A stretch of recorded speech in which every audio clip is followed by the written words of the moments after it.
A Chinese property giant is a $300 billion time bomb for Beijing. For decades, the Chinese developer Evergrande Group was an embodiment of the success of the rapidly growing Chinese economy. Increasing disposable personal income fueled a growing passion for purchasing property, which in turn propelled the rise of Evergrande, as well as its billionaire founder Xu Jiayin.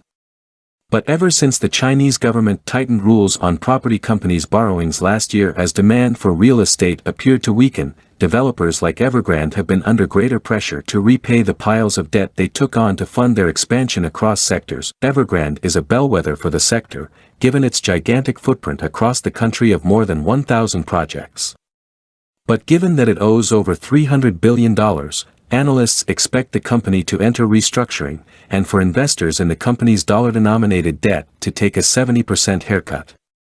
The company's share price has fallen roughly 80% this year as investors lose confidence. After it successfully averted a liquidity scare last year, Evergrande is now facing fresh complaints from buyers of the firm's properties, and retail investors, who worry that it can't deliver the projects on time, or repay its matured financial products or loans.